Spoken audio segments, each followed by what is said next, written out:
Hello student, मैं शिवम मैं सब में आप लोगों का स्वागत है। आज हम लोग पढ़ेंगे प्रश्नावली 7.2। पहले इसका हम लोग फार्मूला पढ़ेंगे, ठीक है। फार्मूला है क्या? सपोज के लिए कोई रेखाखंड है, क्या है? रेखाखंड। इस रेखाखंड का निर्देशांक, इसका निर्देशांक है x1 और y1 है बाबू। इसका निर्देशांक है x2 और y2 और इसको m1 संबंध है m2, क्या? m1 और m2 के अनुपात में विभाजित करती है। इसका दो फार्मूला है, एक अंतः और एक बाह्यतः। तो जब कहेगा अंतः विभाजन, क्या कहे? अंतः विभाजन। जब अंतः विभाजन कहेगा तो अलग फार्मूला लगेगा, और एक कहेगा बाह्यतः विभाजन। क्या कहेगा? बाह्यतः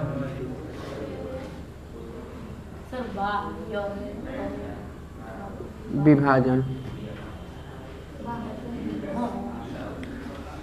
ठीक है। अंतः और बाह्यतः दो तरह से पूछता है। अंतः विभाजन पूछेगा तो फार्मूला देखो, शुरू करेंगे m1 से। तो m1 के साथ कौन आएगा? x2 प्लस m2 के साथ x1 अपान m1 प्लस, ठीक है बाबू। यह काम है। फिर से देखो, जब हम m1 शुरू करो, m1 से शुरू करेंगे तो m1 के साथ x2 प्लस m2 के साथ x1 और नीचे दोनों को जोड़ देंगे। अब x वाला काम खत्म हो गया, अब y वाला है। तो फिर शुरू करेंगे वहीं से, m1 y2 plus m2 y1 m1 plus m2, ठीक है। कहीं कहीं ऐसे भी लिखता है x इजकल टू, है मेन फार्मूला हमारा हो गया। इसको x कहते हैं, इसको x इजकल टू जब पूछे तो हम ऐसे भी लिख सकते हैं कि m1 x2 plus m2 x1 अपान m1 प्लस m2। और यही y इजकल टू पूछे बाबू हमसे, क्या पूछे? y इजकल टू, तो y इजकल टू लिखेंगे m1 y2 plus m2 y1 अपान m2, ठीक। m1 से शुरू करेंगे तब यह लिखेंगे। यदि हम गलती से क्या शुरू कर दिए, ऐसे लिख दिए m2, जब m2 लिखे तो m2 के साथ हम फटाक से x1 लिखेंगे। क्या लिखेंगे? इसको पहले लिख लेंगे, अब प्लस m1 x2 अपान m1 प्लस, ऐसे भी लिख सकते हैं, कोई दिक्कत नहीं है, ठीक। अगर भूल से ये लिख दिए तो काटना नहीं, ये भी सही रह जाएगा आंसर, ठीक। फिर इसमें लिखेंगे तो क्या लिखेंगे बाबू? m2 y1 m1 y2 अपान m1 प्लस m2। यह कब वो काम करेगा? जब कहेगा बाह्यतः विभाजन का, सब यही रहेगा, बस चिन्ह जहाँ जहाँ प्लस हो वहाँ माइनस लगा देंगे, काम हो जाएगा। क्या कहे? जब कहे हमसे बाह्यतः विभाजन ज्ञात कीजिए तो क्या लिखेंगे? m1 x2 minus m2 x1 अपान m1 माइनस, देखो जहाँ प्लस तो वहाँ माइनस कर दिए। अब यही काम यहाँ करेंगे, m1 y2 m2 y1 अपान m1 माइनस, कोई दिक्कत? तो अंतः और बाह्यतः, इसको हम क्या कहते हैं? x, और इसको क्या कहते हैं? y। कोई दिक्कत है? यदि x की वैल्यू पूछेगा तो खाली एक हम लिख के काम कर लेंगे। y का अनुपात जब भी पूछेगा तो हम एक ही करके लगाते हैं, इसलिए अलग अलग करके लिख दिए। समझ में आया इतना? कोई दिक्कत? तो ये फार्मूला हमारा हो गया। कब हुआ? अंतः विभाजन और बाह्यतः विभाजन। इसके बाद से फार्मूला पढ़ना है क्या? कोई यह रेखाखंड है, समझो बाबू, यह क्या है? ए बी कोई रेखाखंड है। मान लिए ए का निर्देशांक है x1, इसका y1 है ना, इसका निर्देशांक मान लिए x2 और y2। अब हमसे कहें कोई एक ए भी रेखा है, उसका मध्य बिंदु ज्ञात कीजिए। क्या मध्य बिंदु? मध्य बिंदु को हम क्या मान लिए? ओ है। मध्य बिंदु क्या है? जब मध्य बिंदु किसी का भी कैसे निकालते हैं? मध्य बिंदु का रेखा कैसे निकालते हैं? क्या करते हैं? मध्य बिंदु का निर्देशांक लिखेंगे, मध्य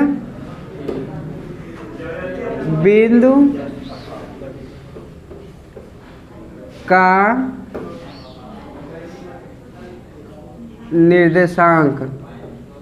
एवरेज पढ़े हो ना, औसत वाला, वही करते हैं। तो x1 प्लस x2 बाई 2, दोनों को जोड़ के आधा कर देंगे, मध्य बिंदु निकल जाएगा। फिर y1 प्लस y2 बाई 2। अब सूत्र याद कर लो। पहले क्या पूछे? यदि रेखाखंड को m1 और m2 अनुपात में अंतर विभाजन करें और बाह्यतः विभाजन, अंतर विभाजन करेगा तो प्लस, बाह्यतः विभाजन करेगा तो माइनस, कोई दिक्कत नहीं है। ठीक। मध्य बिंदु का निर्देशांक x1 plus x2 by y1 plus y2 by, ठीक है। अब अंतर विभाजन का m1 x2 plus m2 x1 अपान m1 प्लस m2 कामा, फिर m1 y2 plus m2 y1 अपान m1 प्लस m2। क्लियर? बाह्यतः हो गया तो अंतर हो गया तो बाह्यतः हम क्या करें? माइनस कर लेते हैं। क्लियर हो गया? तैयार हो गया? नोट कर लो। अब इस पर देखो, कह रहा है उस बिंदु का निर्देशांक ज्ञात कीजिए। उस बिंदु का ज्ञात कीजिए जो बिंदु इतना और इतना को मिलाने वाले रेखाखंड को इतने के अनुपात में विभाजित करती है। मतलब x और y, जिस अभी बताए थे ना अलग अलग करके फार्मूला में, x और y की वैल्यू हमसे पूछ रहा है। जब भी ऐसे सवाल मिले तो पहले आराम से लिख लेना। देखो हम लिखेंगे क्या? लिखेंगे x1, पहले बिंदु लिखेंगे। बिंदु क्या क्या दिया है लिखो। क्या दिया है बिंदु बाबू? -1 और 7 ये दिया है। और क्या दिया है? 4 और माइनस, नहीं माइनस नहीं है, एक बार बुक में देख लेना। हो गया। अब इससे हम लिखेंगे x1 की वैल्यू, तो x1 की वैल्यू हम क्या लिखेंगे? -1, यही ना बाबू। x2 की वैल्यू क्या लिखेंगे बाबू? 4 लिख दिए। y1 की वैल्यू लिखे तो क्या लिखेंगे? 7। y2 की वैल्यू लिखे तो कितना लिखेंगे? और अनुपात को हम क्या कहते हैं? m1 और, कोई दिक्कत नहीं है हमें। अनुपात में दिया है m1 की वैल्यू कितना दिया है बाबू? और m2 की वैल्यू कितना दिया है? हमसे क्या पूछ रहा है? x और यही ना। अच्छा ले, x वाला का हम अलगे को लिखे थे x, या कुछ नहीं तो जो फार्मूला लिखो x y अपने आप निकल जाएगा। देखो क्या कर रहा है? देखो उस बिंदु के निर्देशांक ज्ञात किए जो बिंदु इतना और इतना वाले को मिलाने वाले रेखाखंड को इतना के अनुपात में विभाजित करता है। जब विभाजित करता है तो हम सूत्र पढ़े क्या? m1 x2 plus m2 x1 अपान m1 प्लस m2। ये x की वैल्यू हो गई कामा। अब y की वैल्यू लिखेंगे तो m1 y2 plus y1 m1 plus. अब देखो खूब इत्मीनान से देखो, सगरी दिख रहा है, ले आकर बैठा देना बस, कोई दिक्कत है? चलो बैठाओ लोग, ले ले। m1 कितना दिख रहा है? 2, x2 4 प्लस m2 x1 -1, गलती हो जाएगा। m1 प्लस मतलब 2 धन 3, ये बाबू x वाला हो गया। y वाला देखेंगे m1 कितना है? 2 into y2 plus m2 y1 2 plus 3। कोई दिक्कत किसी को समझने में? बोलना बाबू, ये बहुत इंपॉर्टेंट है, 4 नंबर का आ रहा है परीक्षा में तुम लोगों को। हाँ देख लेना, 4 दूना 3 का नाम और 3 दू कहीं से जोड़ना है, गुणा नहीं करना, नीचे देखना कामा है तो कामा। 3 दूना अब बाबू है माइनस है प्लस, माइनस का गुणा प्लस में किया तो माइनस। 7 तरीके प्लस का 21 का से दोनों प्लस है और 3 दू हो गया, हो गया ना। अब देखो हाई प्लस 8 है माइनस 3, प्लस में से माइनस घटता है तो प्लस अधिक वाला चीज लगाते हैं। 8 में से 3 घटा बटे कामा EX है में से देखो 21 में से 6 घटा 15, अब प्लस का 15 कहाँ से बड़का है बटे 5, 5 का नाम 5 तिहाई, यह हमारा निर्देशांक हो गया। x का मान कितना 1, y का मान कोई दिक्कत समझ में आया होगा? छापो। देखो यह सवाल थोड़ा सा इसे समझना है।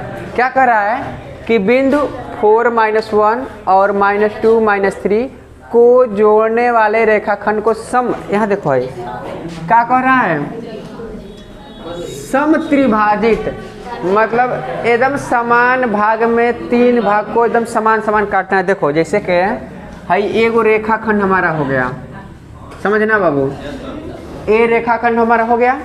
ए रेखाखंड का नाम दे दो, इसे ए कह लो और इसे क्या कह लो बी, ठीक है।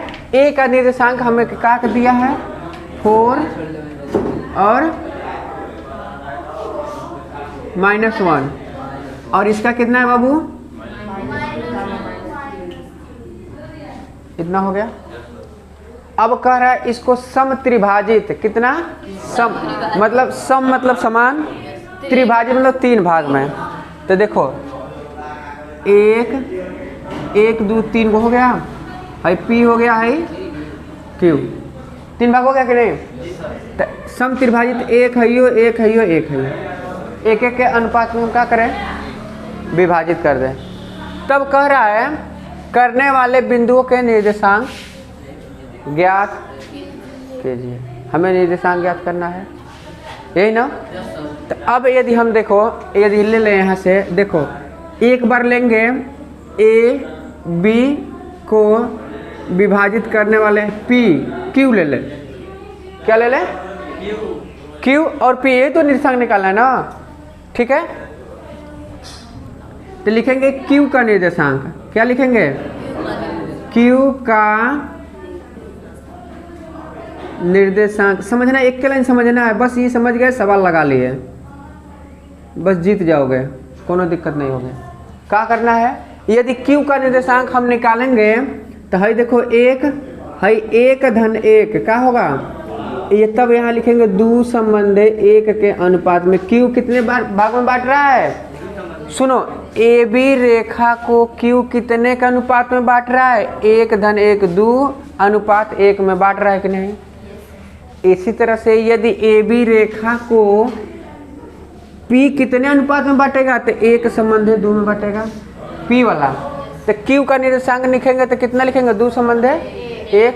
तो सूत्र लिखेंगे, तो सूत्र क्या लिखेंगे बाबू जल्दी बताओ, M1 प्लस x1 अपान M1 प्लस,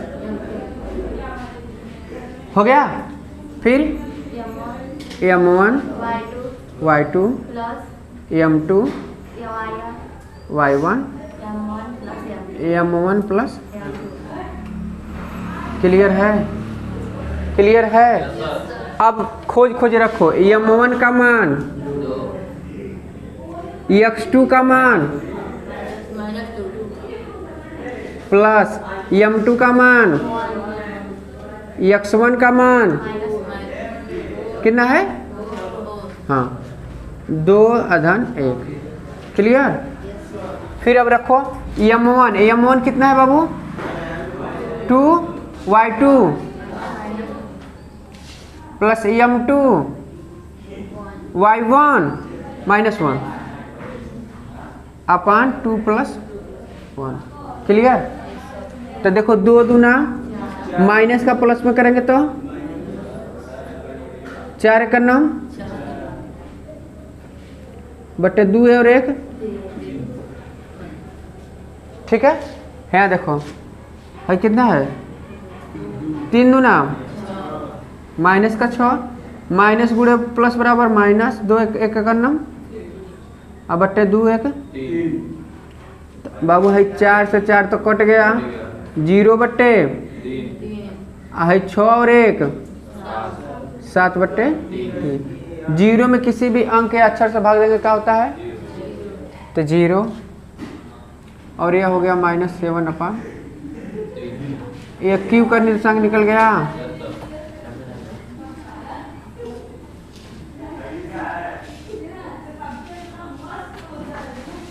ठीक है। अब क्या निकालना है P का। तो P किस में बांटेगा एक संबंधित 2 में। देख रहे हो कि नहीं। देखो है P है तो हेनिया 2 हो गया है तो है कितना हो गया 2 और है कितना हो गया तो एक संबंध है तो लिखेंगे P का निर्देशांक। P का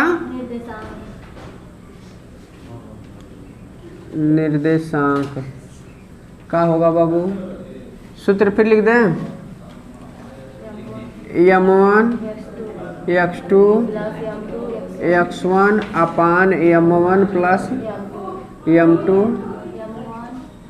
m1 y2 हाँ हाँ बहुत अच्छे हो गया। उधर कट नहीं रहा है अब से देख लेना।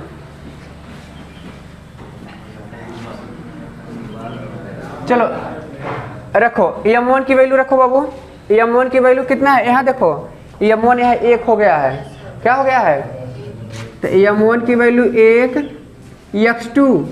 x2 की वैल्यू -2 प्लस m2 की वैल्यू 2 x1 की वैल्यू 4 अपान 1 + 2 ये बाबू कामा m1 की वैल्यू 1 y2 की वैल्यू -3 m2 की वैल्यू 2 y1 की वैल्यू -1 1 + 2 हो गया। 2 1 नाम 4 दूना 2 1 3 1 नाम आइयो देखो माइनस है प्लस फिर कही हो माइनस 2 1 नाम अब बट्टे 3 8 में से 2 घटा अब 3 2 3 दूना 2 और -5 बट्टे 3। P का निर्देशांक हमसे P और Q का निर्देशांक पूछ रहा था दोनों निकल गया। एक आंसर कौन हो गया यह हो गया। एक आंसर का काम यह करेगा। एक आंसर यह दिया होगा चेक कर लेना बाबू। ठीक है नोट करो। देखो बाबू एक क्वेश्चन देखो कह रहा है बिंदु -3 10 और 6 -8 को जोड़ने वाली रेखाखंड को बिंदु कितने में कर रहा है -1 6 किस अनुपात में विभाजित करेगा। अनुपात हमको नहीं पता है। मान लें माना अनुपात क्या मानते हैं अनुपात m1 अनुपात m2 में विभाजित करेगा यही ना m1 अनुपात। तो हम क्या लिखेंगे पढ़े थे x पहले देखो सूत्र लिख लो x1 कितना दिया है -3 x2 कितना दिया है ठीक y1 कितना दिया है y2 इतना दिया है और देखो उधर ये दिया है बिंदु -1 और 6 उसे क्या कहेंगे इसे x कहेंगे। x का मान कितना दिया है और y का मान निकालना क्या है m1 और देखो ये तरह लिख दो, एकदम समझ लो, एकदम छोटे बच्चों जैसे बताए वैसे बता रहे हैं। हे तरह लिख लो, सब देख देख रहे हो तो बस आंसर आ गया। 1 मिनट का काम है। देखो हम x बराबर सूत्र क्या पढ़े हैं? x बराबर अभी अभी पढ़ाए हैं m1 m2 x1 m1 plus ये ना बाबू, x की वैल्यू कितनी है? m1 की वैल्यू कितनी है? नहीं पता ना। x2 की वैल्यू कितनी है? 6। m2 की वैल्यू और x1 की, यहाँ देखो m1 प्लस है का नीचे कुछ नहीं क्या? जब इक्वल टू रहता है कैसे गुणा करते हैं? क्रॉस मल्टीप्लाई, इसका इसमें इसका इसमें, minus m1 minus m2 hacker गुणा करेंगे, हाई माइनस है तो दोनों माइनस हो गया। इसका इसमें गुणा करेंगे तो 6m1 m2 है माइनस 3m2। अब m1 वाले को एक पास, m2 वाले को एक पास करेंगे। m1 इसको इधर लाएंगे, m1 minus m1, high plus है तो इधर है तो माइनस, हाई प्लस है इधर है तो हाई पहले से माइनस एगो है तो minus m1, 3m2 high minus इधर है तो प्लस m2 हो गया। 6 और 1 m1 और 3 में से 1 घटा m2, माइनस से माइनस हमें अनुपात निकालना है तो m1 हाई m2 करे नीचे, हाई हो गया 2 हाई बट्टे 7, तो m1 का मान कितना आया? 2, m2 का मान तो m1 अनुपात m2 इज इक्वल टू 2 संबंध 7। ठीक, या फ्री हो, हम x लेके लगाए तुम y लेके लगा सकते हो, तब वो 2 संबंध 7 ही आएगा, तनिको कम बेसी नहीं आएगा। समझ रहे हो ना? कोई एक लेके लगा सकते हो। क्लियर?